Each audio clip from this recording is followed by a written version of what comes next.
दोस्तों देखिए सुबह हो रही है और अब मैं जा रहा हूँ ग्राउंड पे दौड़ लगाने। जयराम दादा, क्या हाल चाल? बढ़िया।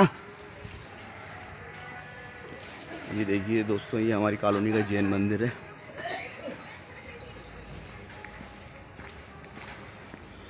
तो दोस्तों सुबह उठना बहुत ज़रूरी है और मेरे हिसाब से बहुत अच्छी आदत है। अगर आप सुबह उठ जाते हैं तो आपके पास और लोगों के मुकाबले ज़्यादा टाइम रहता है। एक शेड्यूल बनाना ज़रूरी है लाइफ में, क्या करना है, क्या बनना है, क्या नहीं करना है। एक टारगेट होना बहुत ज़रूरी है। ये देखिए माताएं बहनें जल चढ़ा के आती हैं।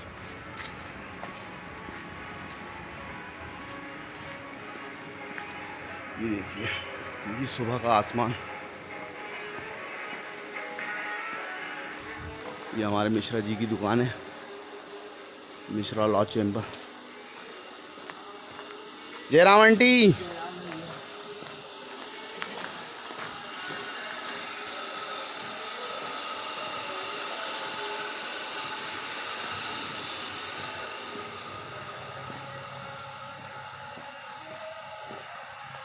हाँ तो मैं ये बात कर रहा था दोस्तों कि लाइफ में एक टारगेट होना बहुत ज़रूरी है कि हमको क्या बनना है, हमको क्या करना है।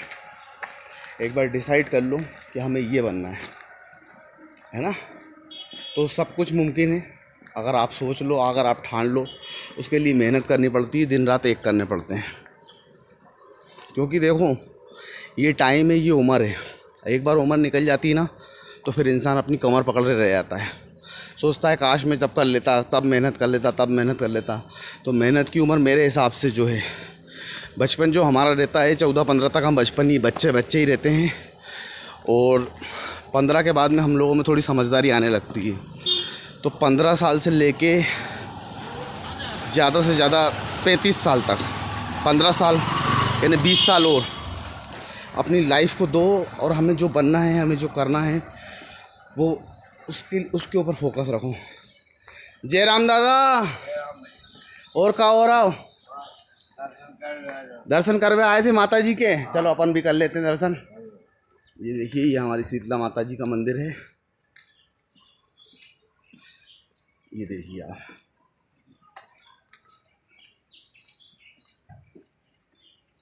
ये शीतला माता जी की।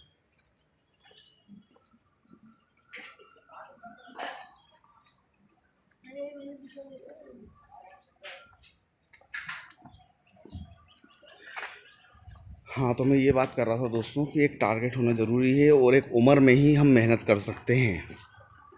तो 15 से 35 पकड़ लीजिए, 20 साल लाइफ के, इसमें ही मेहनत करनी है। अगर आपको पुलिस में जाना है, आर्मी में जाना है, डॉक्टर बनना है, इंजीनियर बनना है, कुछ भी बनना है, जो भी बनना है, उसके लिए मेहनत करनी पड़ती है। और देखिए पढ़ाई का मैं आपको बताता हूँ दोस्तों, पढ़ाई में मैं भी कोई ख़ास नहीं था, मैं भी बहुत एवरेज बंदा था, बहुत एवरेज स्टूडेंट था। लेकिन मैंने जितना पढ़ा है वो आज तक मुझे याद है। जैसे एक 10th में क्वेश्चन था हमारी इंग्लिश में, what was young Akbar found, तो उसका आंसर है the young Akbar found of hunting trips and all kind of remarkable memory, he had a remarkable memory for factors and he was also careful in the affairs of states। तो ये question मुझे आज भी याद है। ये question मुझे आज भी इसलिए याद है क्योंकि ये मैंने लाखों बार लिखा होगा। क्योंकि मैं अपना नाम भूल सकता हूँ पर ये इस क्वेश्चन का आंसर नहीं भूल सकता। ऐसे एक स्पीच है, जो मैं इंग्लिश सीखने जाता था ना, तो एक स्पीच देनी पड़ती थी अपना इंट्रोडक्शन देने के लिए। तो वो स्पीच ये है, thank you for giving me such an opportunity to giving me express, I am going to give my introduction, I am Vijay Singh Rajput. ये वो इस तरह से अपने बारे में बताना पड़ता था। तो इस तरह से आपको मेहनत करनी पड़ेगी, लिखना पड़ेगा। आप लिख के याद करिए। अगर आप कमज़ोर हैं पढ़ने में, लिखिए आप चीज़ों को, हज़ारों बार, लाखों बार, करोड़ों बार लिखो, चीज़ आपको याद हो जाएगी। एक फार्मेसी में एक कैटालाइज होता है, तो कैटालाइज की जो डेफिनेशन होती है वो मैं आपको बताता हूँ। Catalyse is a substance which can alter the rate of reaction, that is called catalyse. Catalyse of the 4 types. तो 4 टाइप्स में से मुझे अभी सिर्फ एक ही याद है, एंजाइम टाइप्स।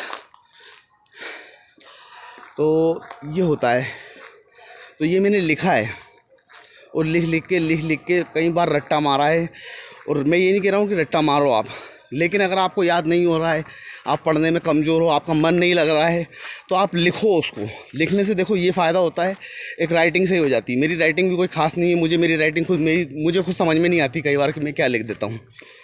मेरे को फिर ध्यान में लगाना पड़ता है कि हाँ यार मैंने ऐसा कुछ लिखा होगा। तो उससे राइटिंग भी सुधरेगी, प्लस आपकी मेमोरी स्किल्स भी बढ़ेगी और स्पीड भी बढ़ेगी। तो पढ़ाई करो दोस्तों, पढ़ाई में जीवन है। देखो जो आपके माँ बाप करते हैं, सपोज़ आपके माँ बाप अगर कंडक्टरी करते हैं या ट्रक ड्राइवर हैं, तो आपके पापा ये नहीं चाहेंगे कि आप भी ट्रक ड्राइवर बने, है ना। बहुत टफ होती है ट्रक ड्राइवर की जॉब। तो मेहनत करो, पढ़ो दिल से। अब ये देखिए कि मेरा ग्राउंड भी आने वाला है, हम लोग बातें कर रहे हैं। चलो अब नेक्स्ट वीडियो में मिलते हैं। जय हिंद, जय भारत, जय हो।